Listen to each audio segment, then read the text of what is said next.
bien, pues continuando con las ponencias, ahora para mí es un honor presentarles al doctor Artemio Pérez Barbosa. Él es médico especialista en neurocirugía, egresado del Centro Médico Nacional La Raza. Está certificado por el Consejo Mexicano de Cirugía Neurológica. Es adscrito al Hospital de Traumatología y Ortopedia de Puebla, adscrito al Hospital General de Puebla y titular del Servicio de Neurocirugía del Centro Médico Regional de la Mixteca. Él nos va a hablar el día de hoy del tema perlas de atención en el tratamiento de traumatismo craneoencefálico. Doctor, muchísimas gracias. Le damos un fuerte aplauso, por favor. Buenos días, gracias por su asistencia, gracias a la doctora Conchita, al doctor Orduña por la invitación. Y vamos a hablar del aspecto del traumatismo craneoencefálico. Los puntos para el manejo, algunos puntos que llamamos perlas, porque es algo muy valioso que hay que considerar en el diagnóstico y tratamiento del trauma craneal. ¿Sí? La definición de trauma craneoencefálico, pues vean que es una alteración cerebral o una patología cerebral causada por fuerzas externas. ¿Sí? Esa es la definición. Vemos que esas alteraciones pues son alteraciones de conciencia, problemas de memoria o un déficit neurológico específico. ¿Sí? El punto clave que condiciona el trauma craneoencefálico severo es hipertensión intracraneal. ¿Sí? Ese es el punto que siempre vamos a tratar en el trauma craneoencefálico severo. Todos los pacientes van a llegar a esto. Y después de esto sigue la isquemia y la muerte de las células cerebrales. ¿Sí? Entonces veamos que son varias condiciones del trauma que nos propician esto. Disminución del flujo sanguíneo al cerebro y la muerte de esto. Veamos pues que el trauma craneoencefálico pues sí afecta a una gran población. Anualmente son altos los números en cuestión de trauma, pero con el uso de las guías del manejo de trauma craneoencefálico han disminuido la mortalidad, fíjense. Y ahorita vamos a ver los puntos claves que se establecen para disminuir esta mortalidad en el primer nivel de atención, que es algo que tenemos que considerar. ¿Sí? Veamos, 1/3 de pacientes con trauma craneoencefálico no sobreviven y 1/3 de ellos con una discapacidad severa. Estamos hablando de trauma craneoencefálico severo. Y 1/3 con una discapacidad mínima. Algunos pueden regresar a sus labores, otros de ellos ya no lo hacen. ¿Sí? Factores de riesgo que hay que considerar. Siempre un paciente que sufre de un trauma craneoencefálico, pacientes mayores de 65 años son los que tienen más riesgo de tener por lo menos una hemorragia subaracnoidea postraumática. Pacientes que tienen alguna coagulopatía o que están con tratamientos plaquetarios, antiplaquetarios, o que están en un tratamiento anticoagulante. Ya vemos que la patología cardíaca ha aumentado y muchos pacientes someten a anticoagulación o antiagregantes plaquetarios. Son factores de riesgo cuando llevan un trauma. Algunas enfermedades sistémicas, diabéticos, hipertensos, con enfermedades neurológicas como Alzheimer o Parkinson, con insuficiencia renal y la insuficiencia hepática que provocan también alteraciones de coagulación. ¿Sí? Y otro factor de riesgo que consideramos es el mecanismo del trauma. No es lo mismo que caigamos de la misma altura a que nos caigamos de 3 metros de altura, ¿verdad? Bueno, otro punto clave de conocer cuando estamos con un paciente con trauma craneoencefálico: el mecanismo de trauma peligroso. ¿Sí? Caída de más de 1 metro de altura o más de 5 escalones. Significativo. Paciente atropellado, caída al viajar en bicicleta o motocicleta, sobre todo si no portan sistemas de protección. El choque de vehículos o la volcadura, el que el paciente salga del vehículo le va a condicionar más daño, y las cargas axiales sobre el cráneo que condicionan también lesiones a nivel de columna vertebral, ¿sí? Un punto clave que todos debemos conocer cuando tratamos a pacientes con traumatismo craneoencefálico es la escala de coma de Glasgow, ¿sí? Y vean cómo la escala de coma de Glasgow actualmente nos da la clasificación del traumatismo por la severidad, ¿sí? Entonces se califica de 3 puntos a 15 puntos.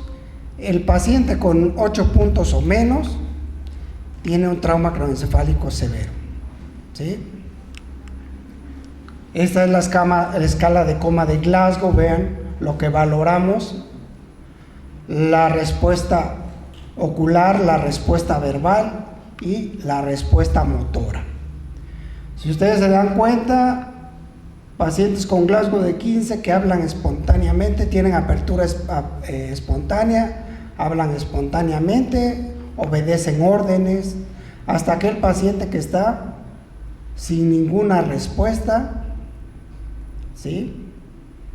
O con respuestas motoras anormales, como una respuesta de pronoextensión, como esta, o de flexión anormal, ¿sí?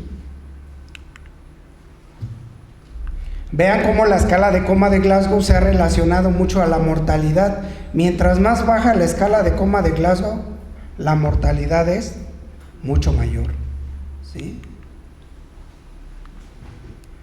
Otra manera de diagnosticar el trauma craneoencefálico, aparte de la clínica, es la imagen.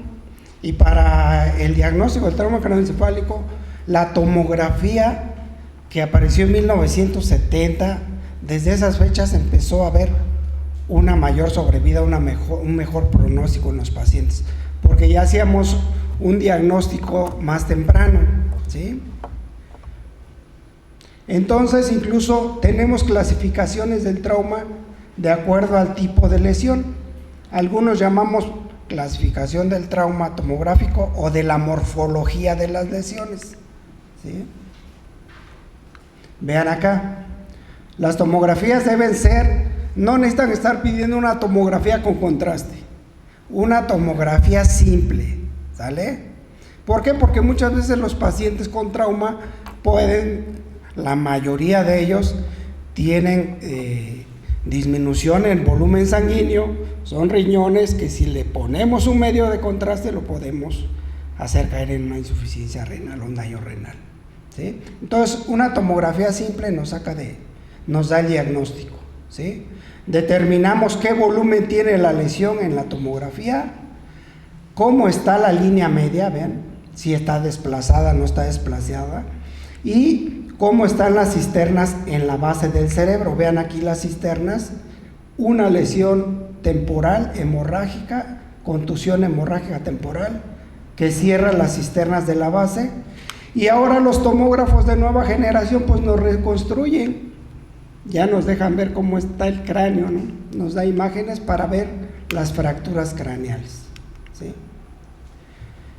Vean en estos ejemplos un gran hematoma epidural, ¿sí? Mayor de 30 mililitros, otro hematoma subdural pero que desplaza la línea media. Y vean, estas son las cisternas de la base. Esto es normal, ¿eh? Esta se la traigo porque esto es lo que tenemos que ver. Estos espacios oscuros son espacios de líquido cefalorraquídeo, cisterna interpeduncular, cisterna ambies, cisternas cuadrigeminal, que están abiertas. Eso es lo normal. Si se empiezan a disminuir esos espacios, ya estamos hablando de compresión de las cisternas, cierre parcial o cierre total.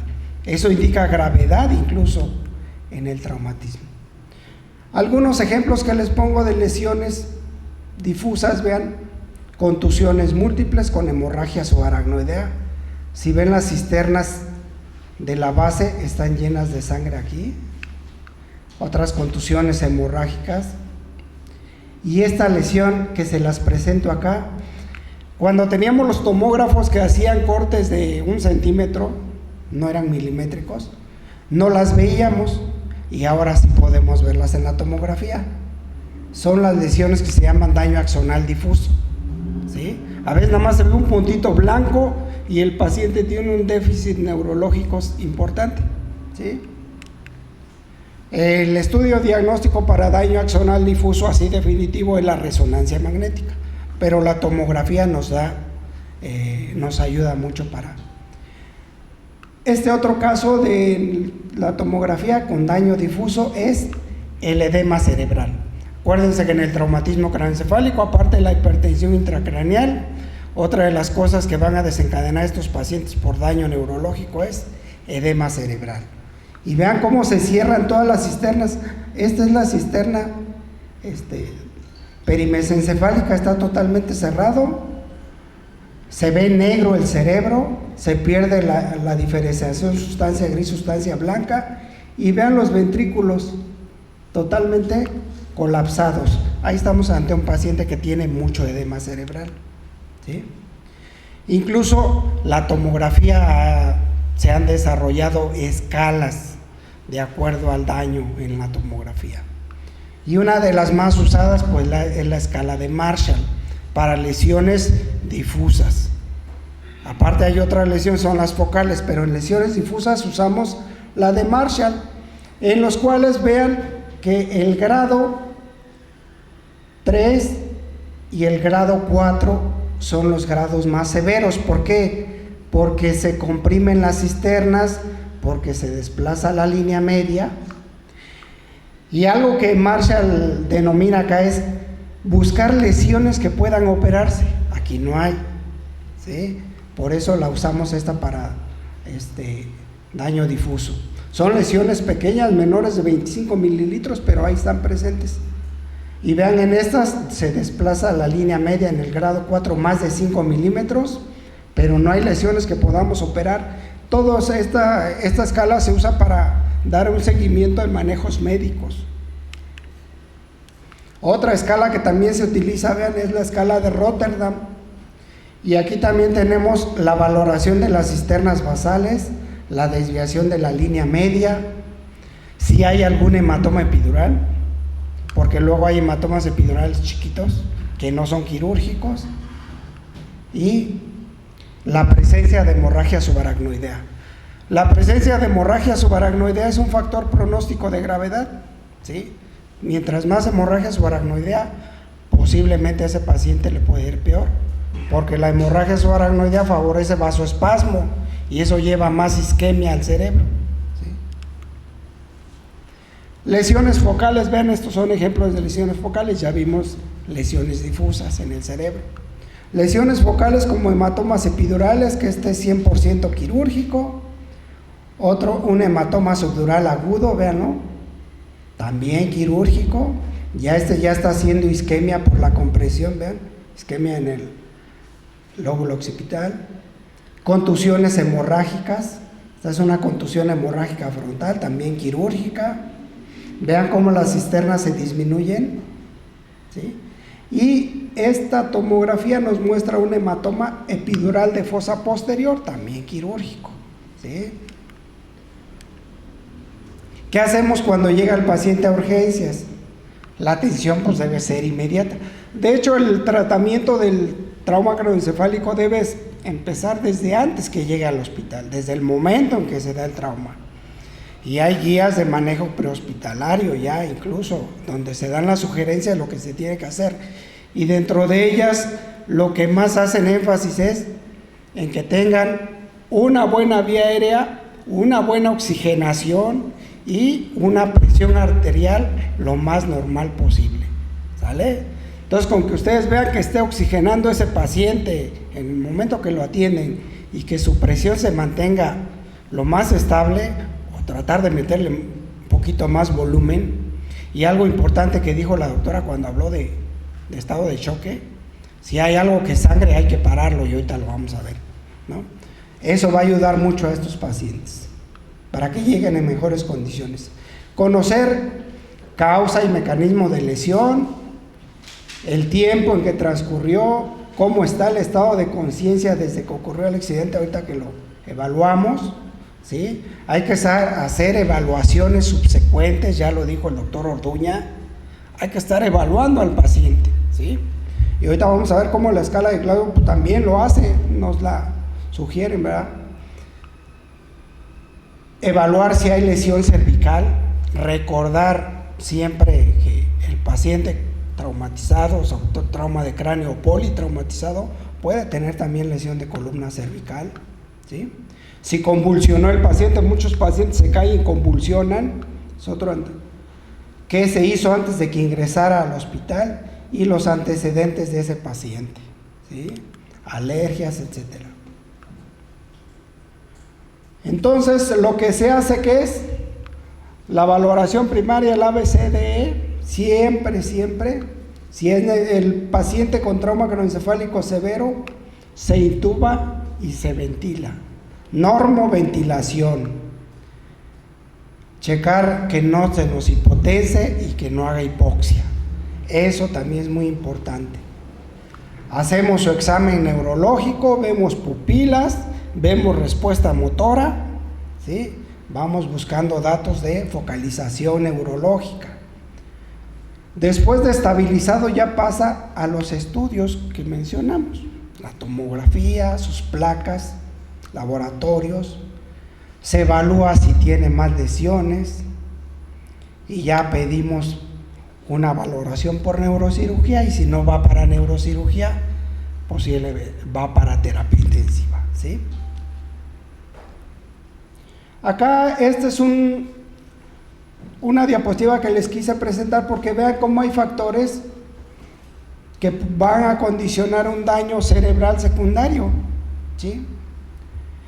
Estos los tenemos que evaluar, sobre todo si el paciente estaba hipotenso, hipóxico, cuando fue el evento, ese paciente pues va a tener una repercusión más grave, ¿no? Si tiene algún problema de diabetes descompensada, también va a ser un factor de más gravedad. Y los factores a nivel intracraneal, que desarrolle vasoespasmo, que haya convulsionado, ¿sí? O que tenga alguna disección de los vasos por el trauma mismo. Vean, es lo que les decía, el manejo prehospitalario es bien importante esto, ¿sí? Lo ideal sería que en todas las regiones grandes del país hubiera un sistema de trauma.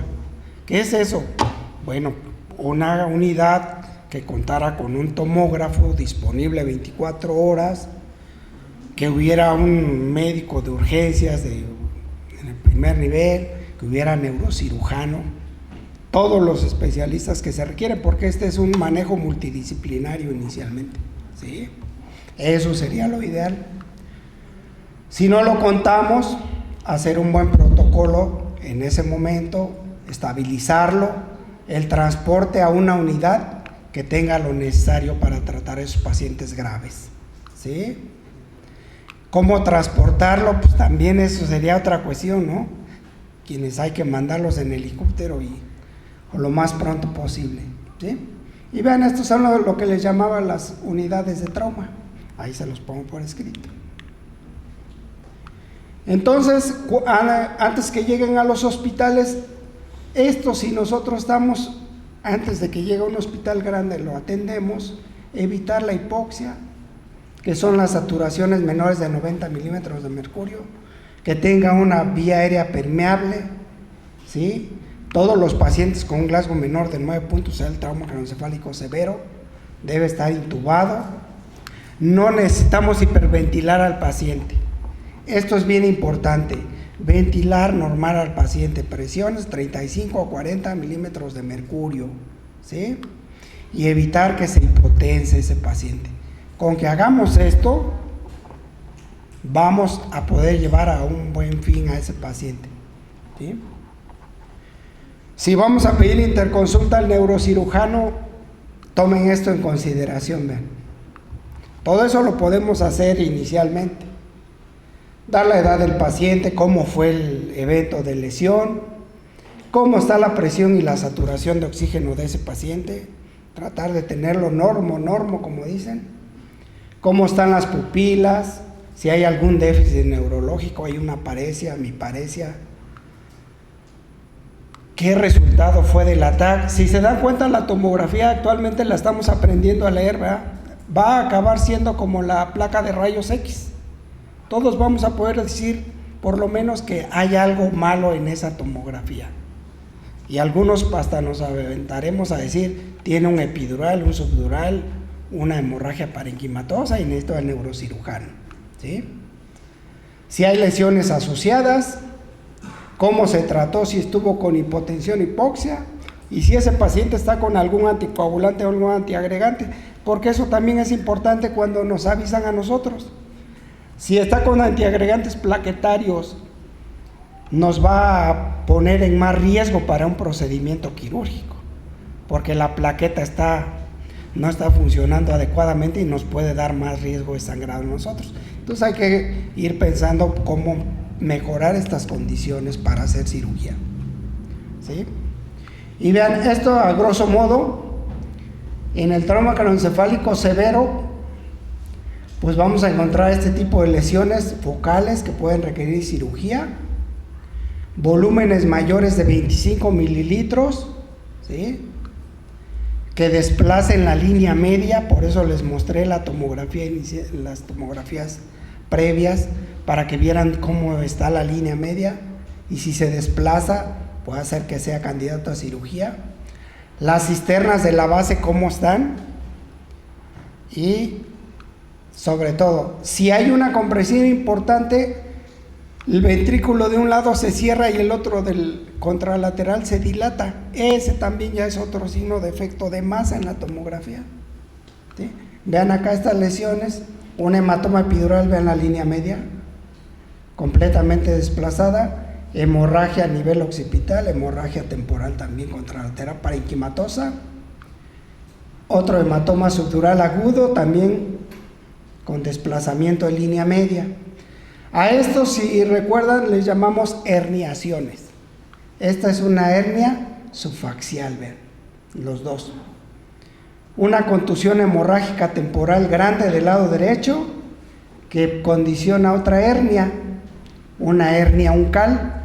Posiblemente este paciente estaba con una pupila dilatada de un lado y una hemiplegia contralateral. O esta otra tomografía, ven, un hematoma epidural que cierra el cuarto ventrículo. También hay que operarlo, ¿sí?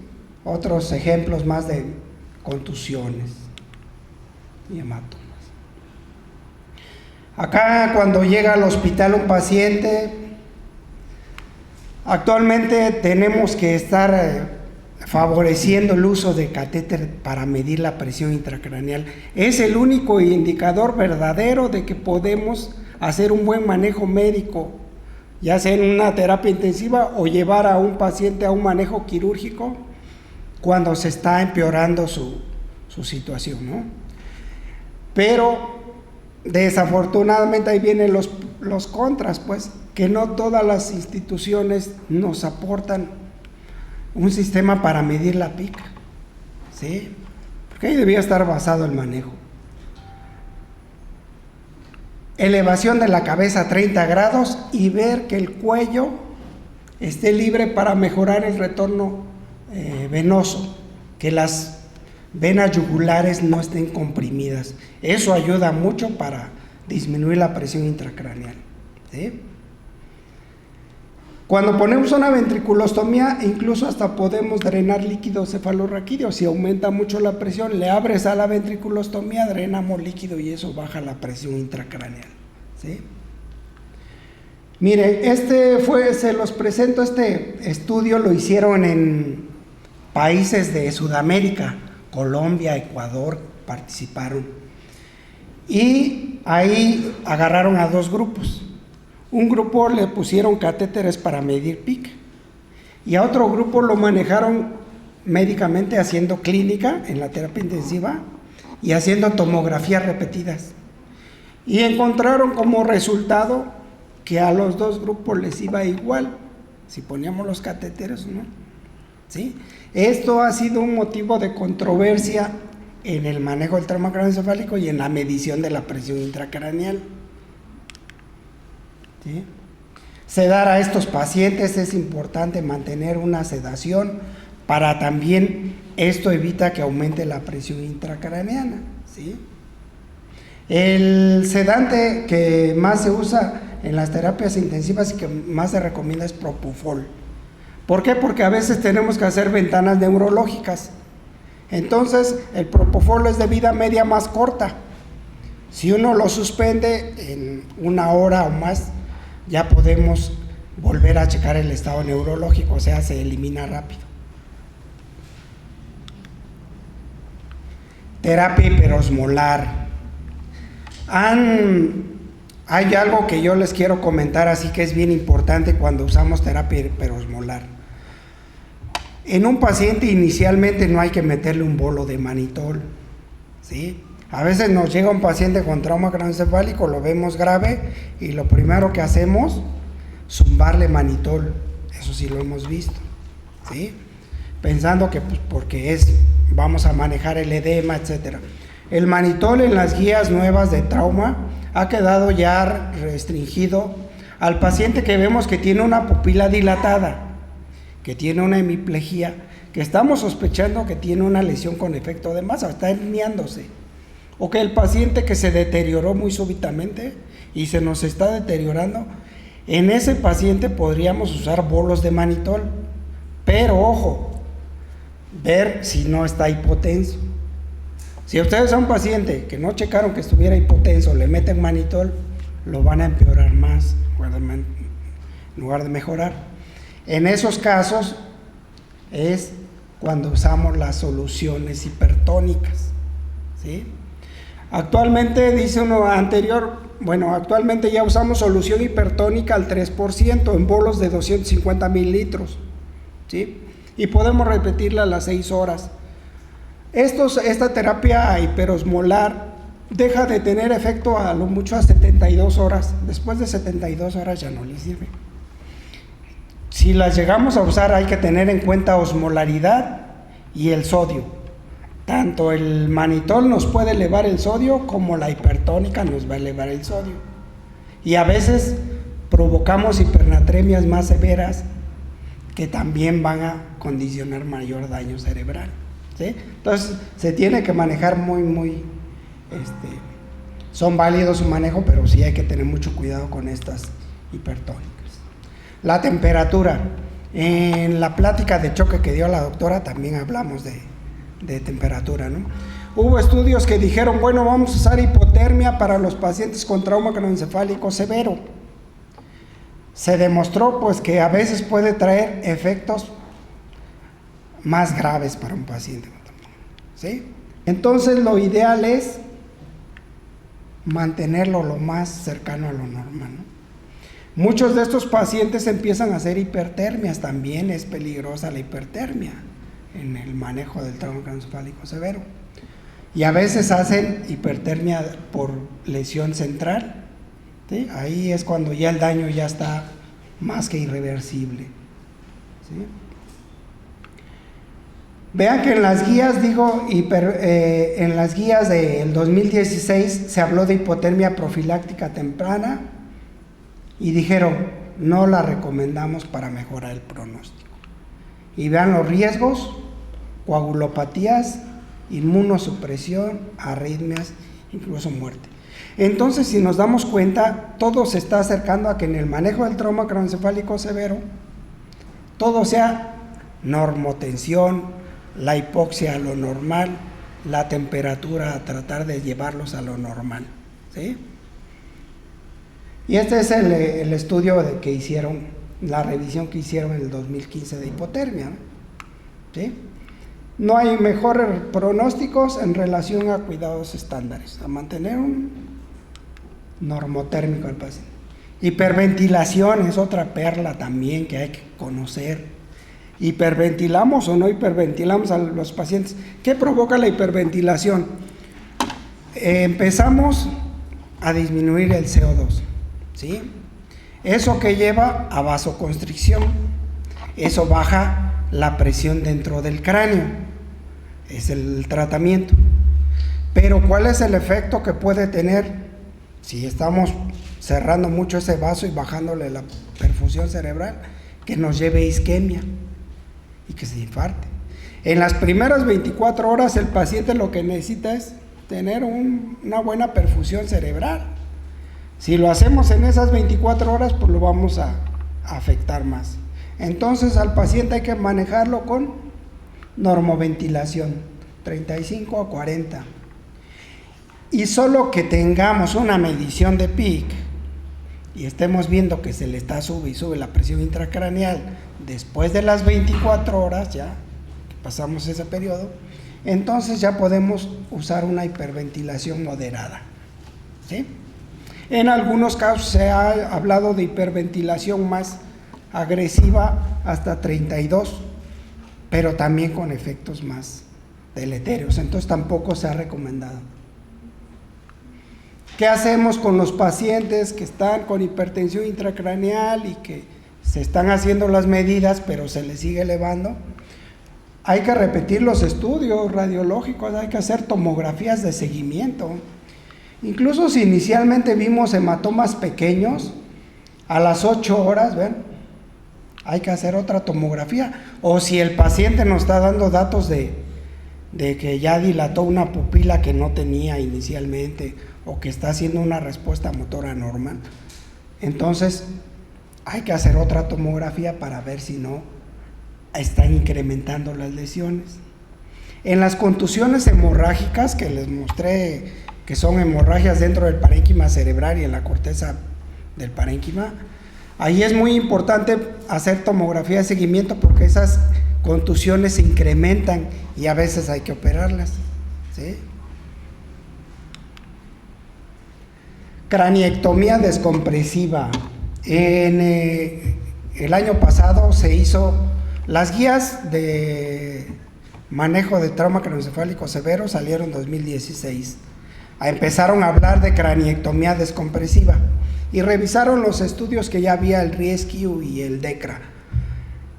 Ya se completaron esos estudios, ya se hicieron más actuales, y en las guías del 2020,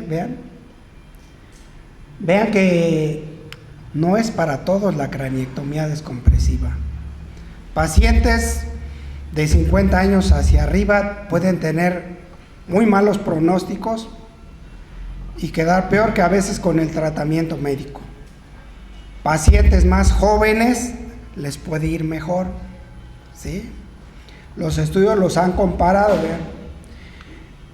Ahora, hacer craniectomía descompresiva temprana, cuando no hay lesiones de masa, por ejemplo, nada más porque tiene mucho edema y eso, y vamos a dejarlo sin hueso y que el cerebro se salga, en las primeras 72 horas tampoco nos ayuda mucho. Después de 72 horas posiblemente habremos cambiado un poquito las alteraciones generales del paciente y esté en unas condiciones mejores, ¿sí? Estos son los tipos de craniectomía, vean. Una bifrontal en la cual quitamos todo el hueso frontal con parte del hueso temporal para liberar, abrimos la dura madre y dejamos que se expanda, ponemos una plastía de dura madre para que haya una expansión del cerebro, ¿sí? La que le llaman la craniectomía en canasta. Y esta es la otra, de una mitad del cráneo. La que hemos visto que ayuda mucho más es el paciente que tenga lesión de un solo lado, unilateral. Son los que mejor evolución tienen y esta craniectomía es la que mejor funciona. Pero cuando el paciente tiene bilaterales, es más difícil que funcione la descompresión bilateral, creo. Y a veces dejamos más pacientes en estado vegetativo. Sí, así se condenan. Y creo que eso no es calidad de vida, ¿sí? Recomendaciones, vean, es una recomendación de nivel 2, ¿sí? La tardía para disminuir la mortalidad y mejorar el pronóstico, lo que les decía. La temprana no la recomiendan como para mejorar mortalidad y pronóstico. Eso es lo que nos llamó la atención de esta revisión del 2020 que se hizo de craniectomía descompresiva. O sea que no siempre tiene buenos resultados. Lo que sí dicen es hacer lo más grande posible el defecto del hueso, controlar la PIC, ¿sí? Y vean, lo que sí provoca hacer craniectomías descompresivas tempranamente es que va a estar menos días en la terapia, ¿sí? Es lo que han concluido. Y acá esto. Algunos autores ya dicen, ¿sabes qué? Si hay dudas de que pueda responderte o no, haz una resonancia magnética, ve cómo está el tallo cerebral y posiblemente ya no sea candidato ese paciente. Si ya hay lesiones de tallo, pues aunque le hagan la craniectomía descompresiva va a tener una mala evolución, ¿sí? Tuvo su auge la craniectomía descompresiva que pues, salvaba a muchos pacientes, etcétera, pero lo que vimos fue dejar muchos estados vegetativos. Por eso la fama del neurocirujano de que iba a regar sus plantas, ¿no? Eso es malo, pues.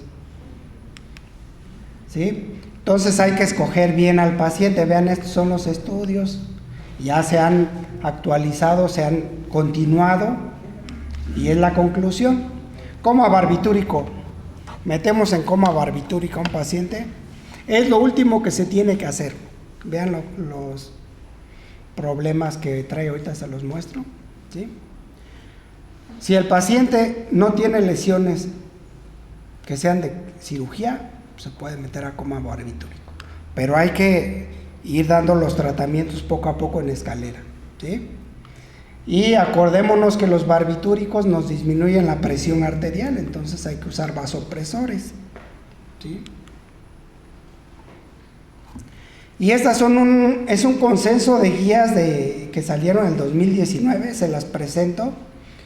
Guías de manejo ya en un paciente politraumatizado con trauma craneoencefálico severo, ¿sí? Vean, acá lo más importante que hacen hincapié es en el sangrado, en el choque y en la hipotensión arterial, ¿sí? Dicen, hay que estar pendientes. Si sangra ese paciente, hay que controlar los sangrados en forma precisa y temprana. No nos dicen, ¿sabes qué? Métete a tratar el trauma craneoencefálico severo, no. Te dicen primero, hay que ver lo general. Valoramos el glauco, las pupilas y la tomografía. Si es necesario, va al neurocirujano, se monitorea la PIC y mantener sistólicas. Desde las guías de 2016 dice presión arterial sistólica mayor de 100 milímetros de mercurio, ¿sale? Otra, ¿a quién transfundimos? Aquel que tenga menos de 7 gramos, ¿sí? Evitar la hipoxia, ¿sí? Y la presión normoventilación, otra vez vean, 35 a 40 milímetros de mercurio. Normoventilado, una ventilación. Ver si hay datos de herniación antes de que lo pasemos o durante la cirugía, si ya estamos operándolo.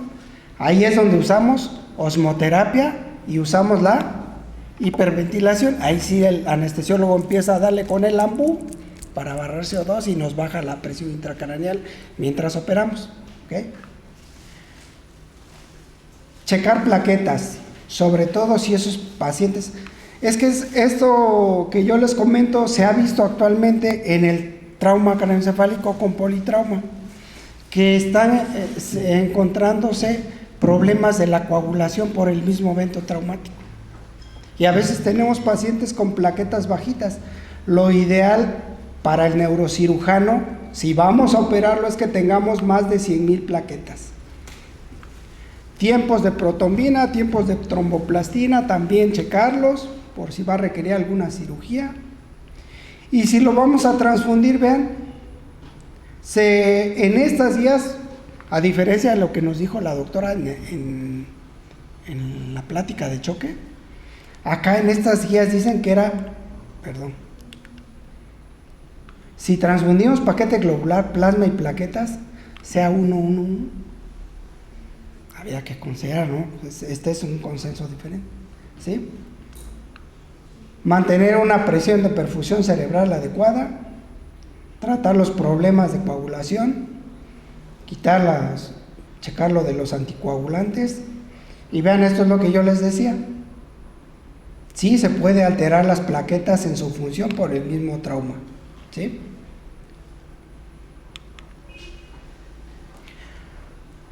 Bueno, ¿qué indicadores nos van a dar el pronóstico en un paciente con trauma craneoencefálico severo? El Glasgow inicial. Mientras menos Glasgow, mayor mortalidad, ¿verdad? Edad, mayores de 60 años. El diámetro pupilar, si nos llega midriático y sin respuesta a la luz, la mortalidad va al 70%, o mayor, yo diría. Si está hipotenso, también es otro factor de mortalidad. Y si lo combinan con hipoxia inicial, factor de más mortalidad, ¿verdad? Y vean la tomografía.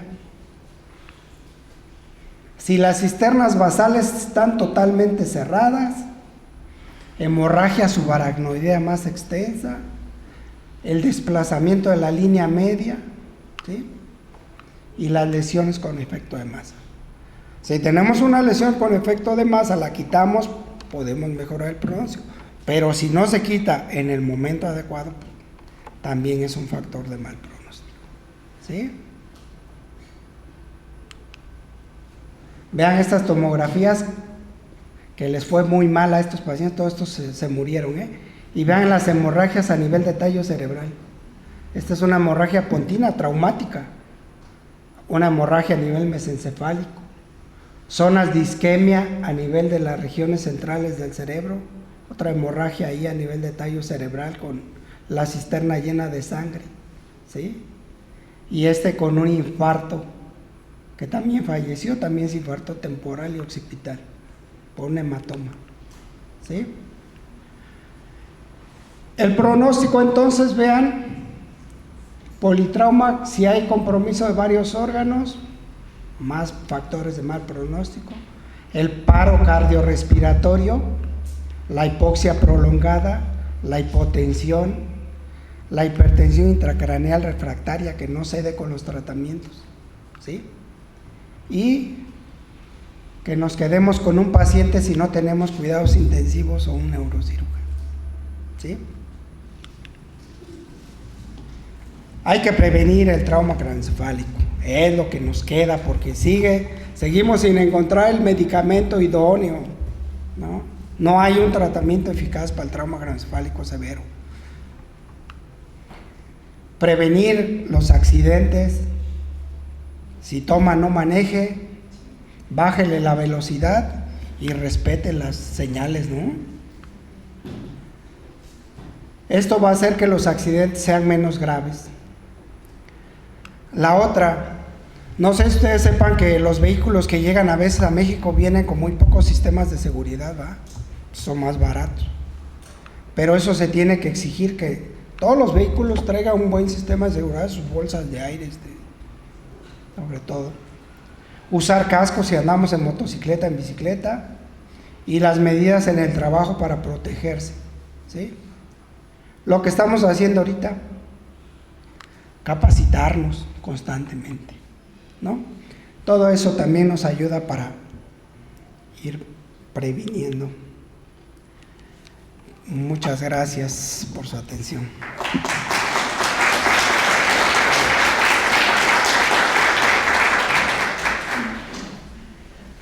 Si tienen alguna pregunta, alguna duda, algo. Vean, ajá, sí, adelante. Quería preguntar, los edemas cerebrales, cuando hay edemas cerebrales, no es conveniente usar esteroides, no, hay un estudio que se llama el CRASH, un estudio muy grande, en el cual quedó proscrito el uso de esteroides porque no tiene ninguna función. Ya se vio que no tiene el esteroide ninguna función ni en el trauma craneoencefálico ni en el EBC, ¿sí? Ahora, tal vez lo que podamos, el mejor uso del esteroide es en el edema vasogénico. Acuérdense que en el trauma craneoencefálico hay dos edemas, uno es citotóxico y otro es vasogénico. El edema citotóxico, ¿por qué se da? Nuestro cerebro funciona en base a ¿qué? Oxígeno y glucosa. Si tenemos un trauma severo, lo primero que nos baja es la oxigenación. Eso altera las membranas de la neurona y entonces el sodio se queda dentro de las células, hace más edema, se hinchan las células y ese es el edema citotóxico. Es el edema citotóxico, el principal edema en trauma. Y el otro edema, que es el vasogénico, es porque se rompe la barrera hematoencefálica, que es donde se unen los capilares con los podocitos de los astrocitos. Y ahí empieza a haber salida de sustancias y se hinchan los tejidos. Pero ese es el menos en el trauma. Por eso el uso de esteroides no funciona. El esteroide va a estabilizar la membrana, la barrera hematoencefálica, y acá tenemos poco daño de ese tipo, ¿sí? Entonces el esteroide no, al contrario, se tendría que usar cantidades muy grandes y van a traer efectos secundarios que aumentan la mortalidad, ¿sí? Entonces está proscrito el esteroide.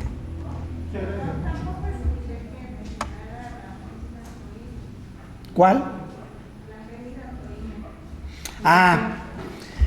Bueno, la profilaxis con anticomicial, ese es a lo que íbamos también. Miren, esa no se la anoté como una perla porque no todos dicen que le pongamos o no profilaxis.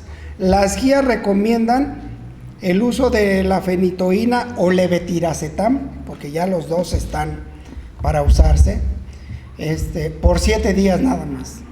Y ahora, que tengamos alguna lesión que pueda favorecer convulsiones, una fractura hundida de cráneo, una hemorragia parenquimatosa, una lesión isquémica a nivel cerebral, que el paciente haya convulsionado en el momento del trauma, también es válido, pero se usa nada más por 7 días, es lo que recomiendan las guías. Una dosis de impregnación a 20 miligramos por kilo y dosis de seguimiento a 7 miligramos por kilo cada 8 horas, ¿sí? Qué bueno que tocó ese punto, sí, porque sí es importante el uso de anticomicial. ¿Alguna otra pregunta que tengan? ¿Sí? Sí, doctora. Es muy frecuente que en el manejo de estos pacientes nos enfrentemos a problemas éticos, sobre todo porque algunos son muy jóvenes, con los accidentados de moto nos pasan. Sí. Y muchas veces los familiares esperan que el paciente, que nosotros le decimos que ya tiene lesión cerebral permanente, que está descerebrado, ellos quieren que se mantenga en coma durante un tiempo prolongado porque esperan que despierte, como se ve en las series de televisión. Realmente esto sucede, que después de un coma prolongado los pacientes puedan llegar a recuperar funciones neurológicas. No. Si vieron en una de las diapositivas del último tercio de pacientes con traumas severos de cráneo, vaya, es un tercio de esos pacientes que pueden tener alguna recuperación parcial, pero quedan con discapacidad, pues. O sea, que vuelvan a lo normal ya no. Y la otra, si evaluamos bien el caso, porque muchas veces, antes de la resonancia magnética, pues muchos pacientes caían en coma y no se sabía qué estaba pasando porque la tomografía posiblemente no nos daba muchos datos. Actualmente podemos establecer que muchos pacientes que caen en coma tienen daño axonal difuso, que es un tema muy interesante en trauma. Daño axonal difuso no es que se mueran las neuronas, se rompen las fibras nerviosas, se desconecta el paciente. Y eso puede llevar a una reconexión. Entonces un paciente que estaba en coma puede ir recuperando, pero no al 100%, va a quedar con secuelas. Pero sí, esa sería una de las causas de que esos pacientes mágicamente despertaran, que tenían daño axonal difuso. Y el daño axonal difuso sí puede volver el paciente a estar despierto, pero con secuelas, ¿sí? No al 100% que, sí. No tenga la neurológica, ¿qué es lo que debemos esperar para saber si este paciente va a salir o no? Y dos, en los pacientes que tienen craniectomía, que a mí me ha tocado en algunas ocasiones, el cuidado, porque solamente llega y incluso le pegan la cara, no tiene hueso, ¿no? Pero ¿cuáles son los pacientes, los cuidados que como enfermeras debemos de tener con este tipo de pacientes? Sobre todo las donas, no sé si las recuerdo, que hace mucho tiempo ya quedaron fuera, pero aún encontramos a pacientes con este tipo de cuidados. Ok, bueno, en la primera pregunta, muerte cerebral, que aquí se va a ver, ¿no? El paciente con trauma cráneoencefálico, muchos de ellos ya llegan en muerte cerebral, ¿sí? Si no es que se murieron en el accidente, llegan con un daño severo, ya, de muerte cerebral. La muerte cerebral es un diagnóstico clínico, ¿sí? Es por clínica. Tenemos que valorar las funciones de tallo cerebral y descartar otras causas que te ponen. Para empezar, es un paciente que está en coma. ¿Coma qué quiere decir? Que primero quítale la sedación, quítale la relajación, etcétera, quita todo y valora a ese paciente. Es un coma persistente primero, no despiertan. Segundo, buscar respuesta a los estímulos intensos, ya que quitamos toda la sedación, ¿sí? No va a haber ninguna respuesta. Reflejos de tallo cerebral, respuesta pupilar. Estos pacientes, si alguien les dice es que está en muerte cerebral con pupilas chiquitas, pues no lo crean, ¿no? La pupila del paciente con muerte cerebral es dilatada, abierta totalmente, pero descartando que no tengamos uso de medicamentos, porque también le han metido atropina y el paciente está con sus pupilotas, ¿no? No falta por ahí el que dice, ya me mataron a mi paciente porque tiene las pupilas grandes, y no, pues le pusieron un atropinazo porque tenía alguna falla cardíaca. Pero bueno, esos son los puntos que hay que ver. Óculocefálicos, óculovestibulares, la maniobra de los ojos de muñeca. Y ahora hay que revalorar, incluso la muerte cerebral es diferente para diagnóstico en los niños que en los adultos, por el tiempo de valoración. En un niño es más prolongado para dar ese diagnóstico, en un adulto no. Volver a revisar a las 8 horas si tiene los mismos datos de ausencia de estímulos. Y los estudios que se hacen, electroencefalograma, angiotomografía, angiografía cerebral, Doppler transcraneal, ¿sí? Todos esos estudios son nada más para que nos sintamos seguros y en el aspecto legal. Nada más. Sobre todo ahorita que hay la cuestión de donación de órganos, pues dices, voy a donar órganos de mi paciente, pero que sí esté en muerte cerebral, pues, ¿no? ¿Vale? Es una. Y en cuestión de la otra pregunta, que era los cuidados de la craniectomía descompresiva, muchas veces no le dejamos ni siquiera una plastía de duramadre, es el cerebro ahí, expuesto bajo la piel, ¿sí? Y a veces se hinchan muchísimo, que si ya hay un daño muy irreversible, el edema es tan importante que se puede empezar a salir por los sitios de sutura del cráneo. Esa es la otra. ¿Qué es lo que se tiene que hacer? Aparte de que le pone uno su letrero que no tiene hueso para que lo manejemos con cuidado, es que no lo estemos recostando sobre ese sitio. Es uno. El uso de donitas, pues ya no, ¿vale? Es los cambios de posición frecuentes en esos pacientes y mantenerlo lo más limpio y seco posible, nada más. ¿Por qué? Porque la craniectomía descompresiva tiene sus bemoles, pues también no siempre dices, no, pues ya le dejé sin hueso y ya quedó a todo dar. No, a veces empiezan a colectar líquido, se infectan, ¿sí? O se complican con hidrocefalia, y si no le pones una válvula, ese cerebro se está protruyendo y empiezan consecuencias de que el paciente está vivo, pero con lesiones secundarias ahí donde lo operaste. Sí requiere sus cuidados, ¿sí?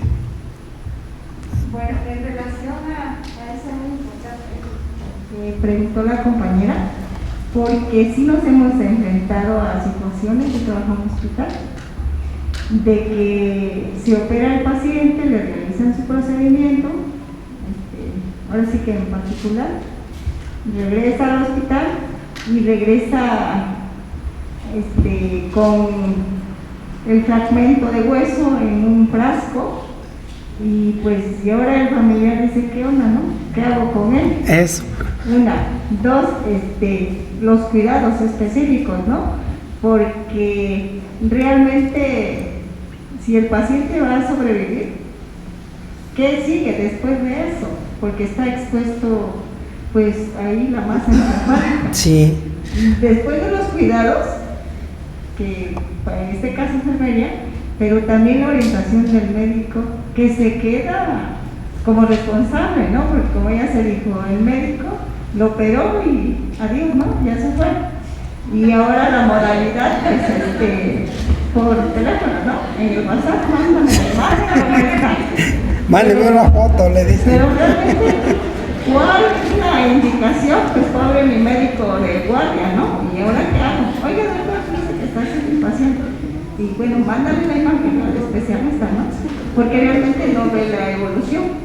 Y es a lo que nos enfrentamos, pues, en caso de especialistas. Y en este caso sí es importante porque le digo, a veces no se da la información al familiar de qué va a hacer con ese fragmento de hueso. Sí, bueno, mire, para empezar no se le dan los fragmentos de hueso al familiar, ¿vale? Es lo primero. Si se hace una craneectomía descompresiva, son dos cosas. Si yo sé que tiene mucho edema, no le voy a poder poner su hueso tal vez hasta en 3 o 6 meses. En lo que baja toda la hinchazón del cerebro, no es inmediata. Va a quedar con su chipote ahí en su cabeza. En ese caso, pues el hueso se desecha en el quirófano. Se manda como las piezas de patología. Y después se le programa al paciente una cranioplastía con otro material, metilmetacrilato o mallas de titanio, que es lo que ya estamos usando ahora. Esa es una. Si vemos que no hay tanto edema y vamos a poder ponerle su hueso en un mes, se le marsupializa en el abdomen, se le hace una incisión en la grasa, en la parte del abdomen, y bajo la grasa ahí se mete el colgajo de hueso. Después, cuando ya vamos a reconstruir, le sacamos su huesito y se lo volvemos a colocar en su cabeza. ¿Por qué no lo marsupializamos ya en todos los casos cuando va a tardar mucho tiempo, meses, en ponérselo otra vez? Porque el hueso se va haciendo chiquito o hay más riesgos de que se infecte cuando lo volvemos a poner. Me pasó a mí que marsupializaron un hueso en el abdomen de una lesión frontal bilateral, pero ya con meses después se le iba a poner, se le sacó y no le quedaba, se le sumía. Entonces en ese momento es donde corres a buscar material para ponerle la otra, ya no sirve el hueso, ¿sí? Pero habitualmente pues mejor reconstruirlo a la larga con una cranioplastía y el hueso pues no dárselo al familiar, ¿sí? Y todas las heridas, los defectos se manejan como todas las heridas, que estén secas y limpias. Si vemos que ya empezó a salir líquido, está escurriendo, está más alta la presión, algo más está pasando. Y uno como cirujano debe saber qué complicaciones va a haber para resolverlas. Lo ideal es que esos defectos con abombamiento se queden así estables, sin salida de líquido, sin que se infecten ni nada de eso. Sí. Bueno, algo más. Creo que ya nos pasamos de la hora.